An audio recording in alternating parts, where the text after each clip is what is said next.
Hell yeah! Was ist typischer für die States, als Twinkies, die 1000 Jahre halten, harter Alkohol aus Pappe oder die Leugnung von Wahlsiegen?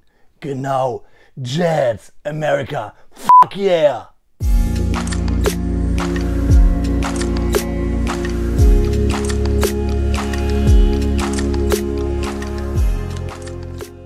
Willkommen in der Noppenplätzchenscheune.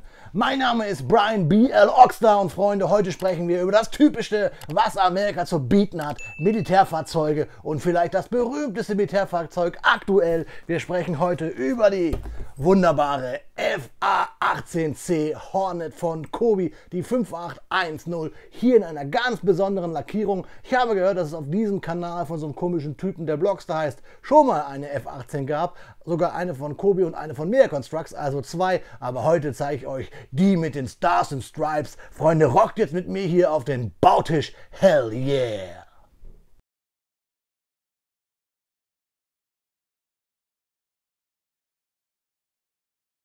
Ihr Klemmer der Welt, schaut auf diesen Karton. Da liegt die FA-18C Hornet aus dem Hause Kobi. Entschuldigung, diese kleine Ansprache musste mal sein.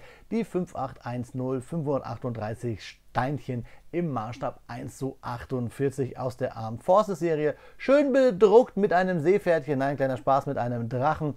Und wir sehen schön der Hintergrund angedeutet, so Art Berge, Canyon und Meer. Solche Flugzeuge können ja nur durch enge Canyons fliegen, das wissen wir seit Independence Day und seit Top Gun 2 und so weiter und so fort. Solche Flugzeuge können nicht in hohen Höhen fliegen, nein, sie müssen durch enge Canyons. Naja, schauen wir uns mal die Rückseite an.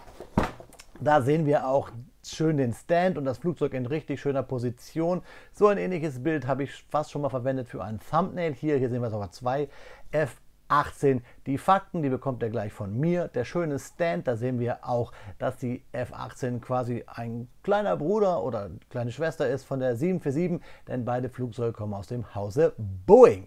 Wir können die Flügelspitzen einklappen, gehört sich so für Flugzeuge, die auch bei der Navy eingesetzt werden können. Wir sehen von unten hier die Bewaffnung, wir sehen das Querruder. Hier sehen wir auch den Fanghaken, also wissen wir ganz genau, ein Flugzeug der Navy. Und wieder so einen kleinen halben Piloten, aber tolle Drucks. Sehen wir auch hier beim Helm, schön die amerikanische Flagge, Stars and Stripes, und hier hinten sehen wir den Drachen, beziehungsweise ich nenne es einfach mal Seepferdchen. Warum, weshalb, wieso, erzähle ich euch gleich. Hab mal wieder Lust, euch ein paar Fakten zu erzählen. Ist ja meine dritte FA-18 hier auf dem Kanal. Die zweite von Kobi, eine habe ich schon von Mea Constructs oder jetzt Mega euch vorgestellt und ich kann euch versprechen, das ist nicht die letzte. Jetzt zaubern wir mal ganz kurz noch einmal mit einem analogen Zaubertrick den Karton auf die Seite und dann gibt es gleich einen magischen Zaubertrick und dann schauen wir uns an, was sich in diesem Karton verbirgt. Ja, Freunde, da haben wir den Inhalt auf den Karton gehext und heute gibt es eine kleine Überraschung. Aber erst schauen wir, wann das Set hergestellt wurde bzw. gepackt. Am 14.07.2022 um 22:18 Uhr in Polen. Wir haben die schöne Anleitung, DIN A4, Klammer gebunden, kommen wir gleich zu. Aber hier ist die Überraschung, wir haben Bauabschnittstüte 1, Bauabschnittstüte 2 und vielleicht extra für mich eine kleine Tüte mit einem kleinen Stein reingelegt. Wir haben quasi die Tüte 3. Ich nenne sie jetzt Tüte 3. Ich finde es lustig, einen einzigen Baurichtungsumkehrstein hier dabei. Bauabschnittstüte 1, Bauabschnittstüte 2, warum, weshalb, wieso? Ja, zeige ich euch jetzt in der Anleitung. Kobi-Anleitungen bauen sich nämlich immer wie folgt auf. Erstmal ganz wichtig, Set ist ab 8 Jahren. Die traurige Zwiebel könnt ihr bei mir auch als T-Shirt erwerben. Ein Pfeilemonster, ein Mann, der Pfeile schießt. Hier ist nochmal so ein Pfeilemonster, ein Löwe und so weiter und so fort. Ganz wichtig, das ganze Set hat keine Aufkleber, nur Drucke. Und auch die Anleitung wurde wie das Set selber ja alles in der EU hergestellt. Wir sehen hier, wir fangen an mit der Bauabschnittstüte 1. Das ist diese. Bauen alles, was farblich ist, weil was hier farbentsättigt ist, haben wir schon gebaut. Pfeile weisen uns den Weg. Hier oben die Teile, die gruppiert sind, sind immer die Teile, die wir brauchen. Hier haben wir auch immer Anleghilfen, damit wir wissen, wie lang ist der Stein. Und fertig sind wir dann am Ende mit Bauabschnitt, wartet, da haben wir es 109 mit ausgefahrenem Fahrwerk. So werden wir es auch bauen, weil wir dann auch schön den Haken hängen lassen können. So richtig quasi Lande- oder Startmodus auf einem Flugzeugträger.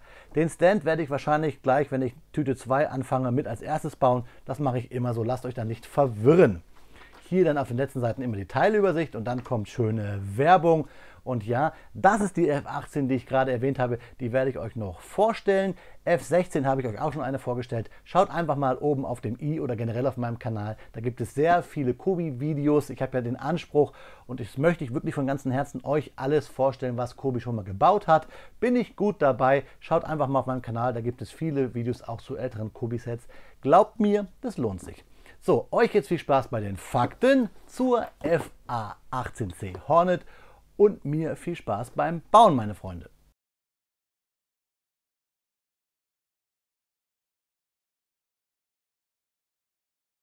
Speedbildzeit ist Faktenzeit und natürlich sprechen wir heute über die Boeing FA-18C Hornet, die Hornisse. Die Hornet ist ein Überschallkampfflugzeug mit 2 Triebwerken, das von einem einzigen Pilot in einem ultramodernen Glascockpit gesteuert wird. Es kombiniert extreme Manövrierfähigkeit, ein tödliches Arsenal an Waffen und die Fähigkeit, von einem Flugzeugträger aus zu operieren. Von mehreren Nationen eingesetzt, war die Hornet von 1986 bis heute maßgeblich an Konflikten beteiligt. Hier schon mal ein kleiner Einwand von mir. Auf dem Kobi-Karton steht von 1983, die C-Version ist aber eigentlich erst ab 1986 im Einsatz. Die Hornet ist mit einer ganzen Reihe an Sensoren wie einem Radar, Zielbehälter und einem Helmvisier ausgestattet. Neben der 20 mm Bordkanone kann die Hornet eine ganze Reihe an Waffen mitführen. Ungelenkte Raketen und Bomben, Laser- und GPS-gelenkte Bomben, eine große Auswahl an Luft-Boden-Fluglenkkörper und sowohl Radar- als auch Infrarot-gelenkte Luft-Luft-Raketen. Die Hornet ist außerdem für ihre extreme Manövrierfähigkeit bei niedrigen Geschwindigkeiten im Luftkampf bekannt. Die FA-18 wurde primär für den Einsatz von Flugzeugträgern der Nimitz-Klasse der United States Navy konzipiert.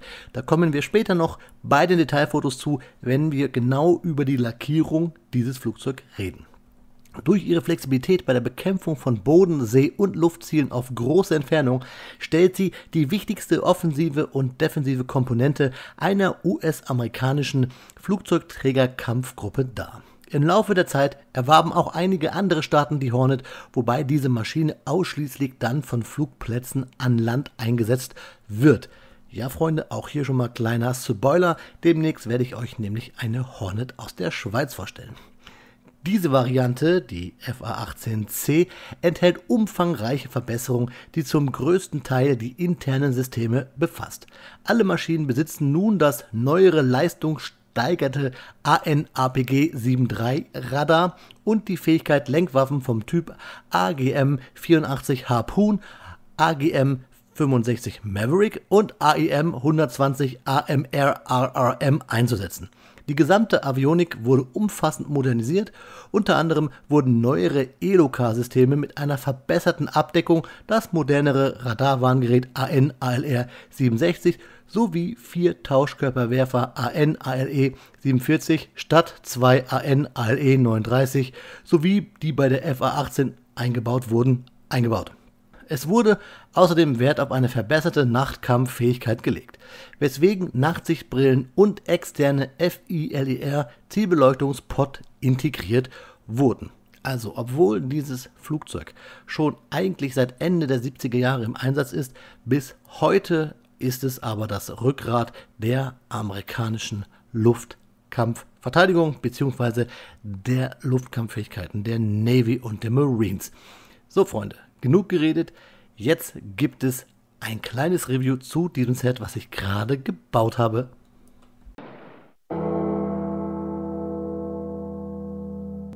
Nach 1 Stunde und 40 Minuten steht sie da, unsere 5810, unsere FA-18C von Kobi. Ich habe euch mal die Super Hornet von Kobi, die 5804, hier gegenübergestellt, damit wir gleich mal ein bisschen gucken können, wo gibt es hier Veränderungen in den Bautechniken.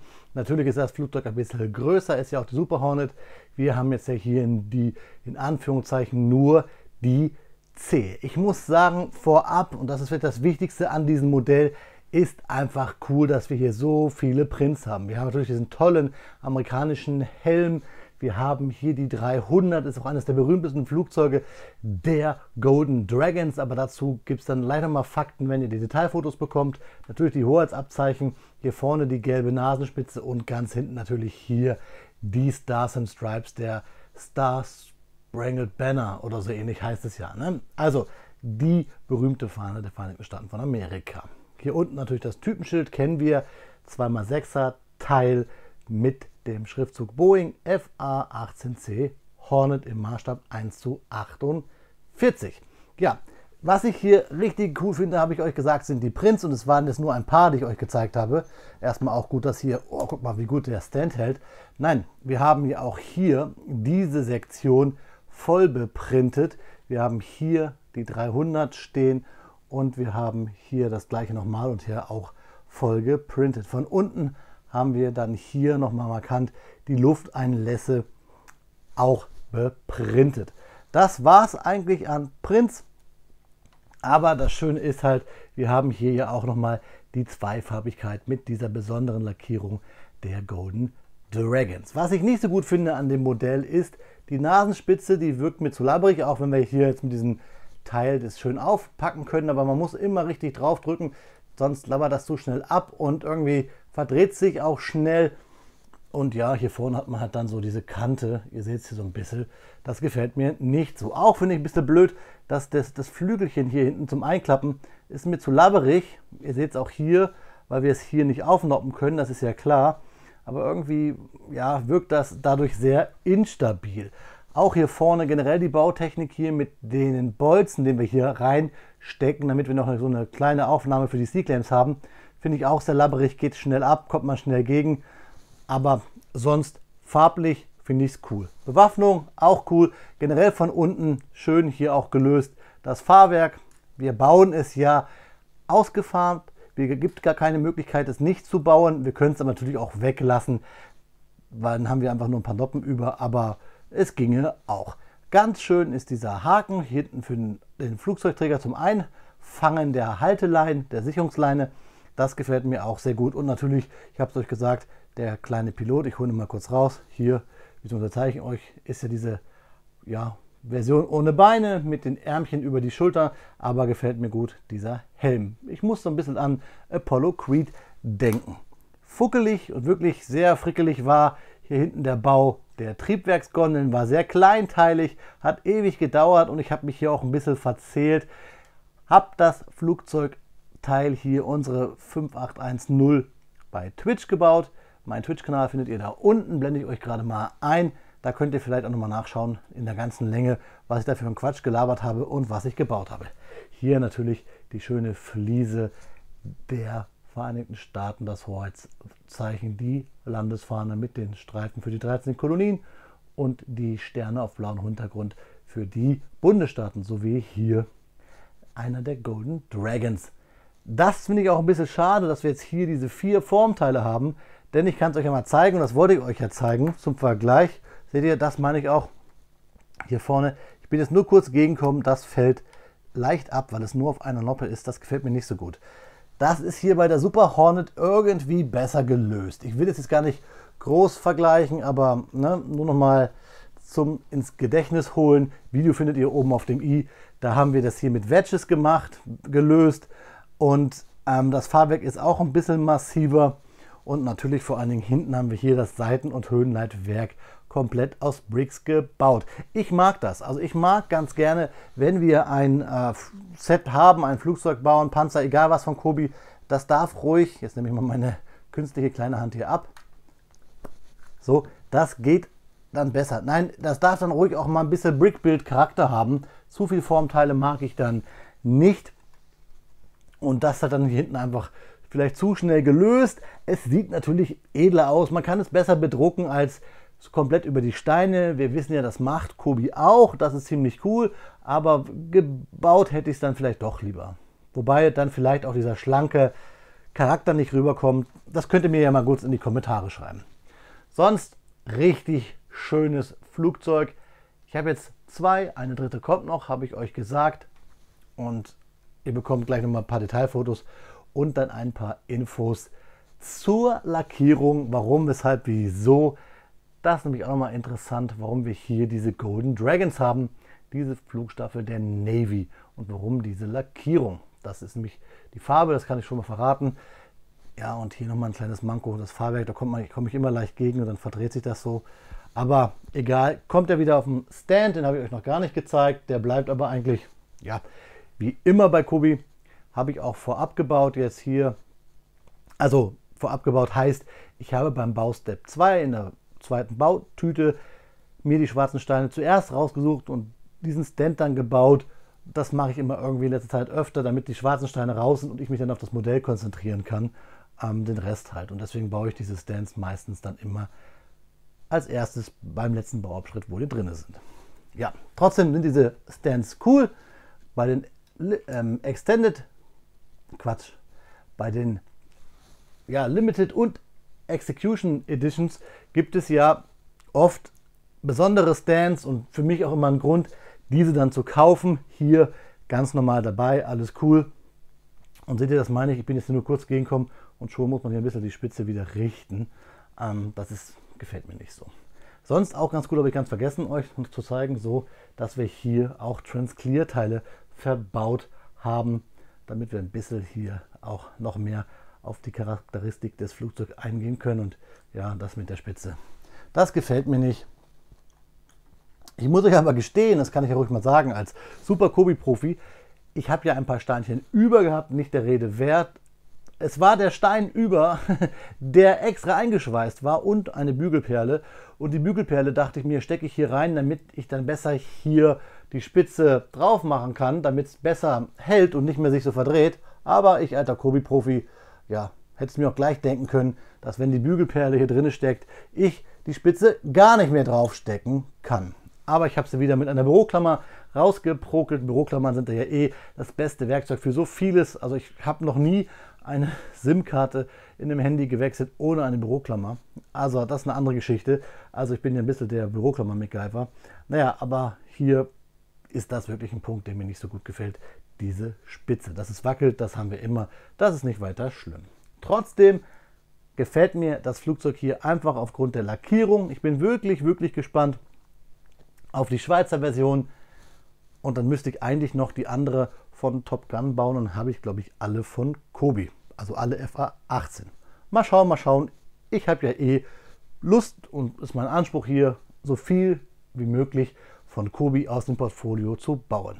Ja, Freunde, jetzt schreibt mir mal eure Meinung hier zur FA18C in die Kommentare. Ihr bekommt jetzt noch mal ein paar Detailfotos, dann könnt ihr noch mal überprüfen, ob der Onkel hier alles richtig gesagt hat. Und dann sehen wir uns zum Abschluss noch einmal in die Augen, meine Freunde. Ja, Freunde, während ihr hier noch mal ein paar Detailfotos bekommt, die versprochenen Infos zu der besonderen Lackierung unserer FA18C. Wir sprechen nämlich hier von der VFA 192 und VFA steht für Strike Fighter Squadron der USA, die Golden Dragons, eine Navy-Flugstaffel, die fast nur auf Flugzeugträgern eingesetzt wurde, mit einer langen Vergangenheit und an vielen Konflikten beteiligt. Die Ursprünge gehen zurück bis auf die FA 153, die im März 1945 gegründet wurde und hat eine lange Geschichte hinter sich. Also seit 1945 gibt es diese Staffel, beziehungsweise auf Flugzeugträgern ist es dann ja eine Carrier Air Wing, also eine Flugzeugstaffel auf den Flugzeugträgern. Und Flugzeugträger ist das Stichwort. Auf folgenden Flugzeugträgern hat die FA 192 gedient. Auf der USS Midway, auf der USS Independence, auf der USS Kitty Hawk, auf der USS George Washington, auf der USS John C. Stennis und auf der USS Carl Vinson. Ja, diese Staffel hat an vielen Einsätzen teilgenommen und hat auch nicht nur die FA18C, sondern zuerst natürlich die FA18A genutzt und seit neuestem benutzen sie auch die FA18E Super Hornet, quasi die ich euch vorhin beim Review gezeigt habe, gibt also eine gemeinsame Geschichte. Und dieses Modell ist sehr populär, gibt es auch bei vielen Modellbauherstellern als Vorlage. Oh, ja, Freunde, sorry, aber ihr wisst, America geht immer first. Make America lassen wir das. Nein, bitte, ich kann diese Rolle nicht mehr spielen. Freunde, ein schönes Flugzeug. Schöne Lackierungen. Evolutionär geht es hier weiter, was die F-18 angeht. Da oben sieht ihr meine erste. Hier haben wir schon ein bisschen mehr, habe ich euch gerade alles erzählt. Ich werde euch aber hier nicht aufhören, mit F-18-Fakten vollzusülzen, denn ich werde demnächst noch eine bauen. Kann nur so viel verraten, da fliegen einem dann die Löcher aus dem Käse, denn auf den Flügeln sind Plus statt Sterne. Wirklich, hat mir ein Landsmann gesagt, der aus diesem Land kommt, dass man deren Wappen hier auch als Plus bezeichnet. Also ist quasi ein Insider. Und Insidergeschäfte können die, glaube ich, ganz gut mit ihren Nummernkonten. Egal, Freunde, ich habe ja hier mir diese und auch die, jetzt ist es raus, die Schweizer, die demnächst kommt hier auf dem Kanal, bei buildandrigs.de gekauft mit dem 15%igen Rabattcode Blockstar. Und es wäre cool, wenn ihr den auch benutzt, wenn ihr Kobi kauft, weil dann gibt es den auch noch länger und ich spare. Ganz uneigennützig und naja gut, ihr spart auch. Lassen wir das. Also ich muss sagen, eine gute Weiterentwicklung. Bautechniken, habt ihr gerade alles gehört. Die Drucke, richtig cool und die Geschichte dahinter. Die Geschichte dahinter hier auf dem Kanal kennt ihr auch, geht immer weiter. Ich erzähle zu jedem Set eine Geschichte und die Fakten. Und es würde mich freuen, wenn du noch kein Abo hast, wenn du ein Abo dalassen würdest, mir einen Daumen geben würdest für die Qualität des Videos. Wenn du es gut findest, hoch, wenn du es schlecht findest, nicht. Und wenn du schon abonniert hast, drück doch bitte auf die Glocke, dann verpasst du kein Video mehr vom lieben Mr. Blockstar. In diesem Sinne, Freunde, guten Flug und bleibt frei und macht, was immer ihr wollt. Ihr müsst dann nicht in irgendein Land leben, um euren Traum zu leben. Lebt ihn einfach. Auf Wiederbauen, euer Freund, der Blockstar.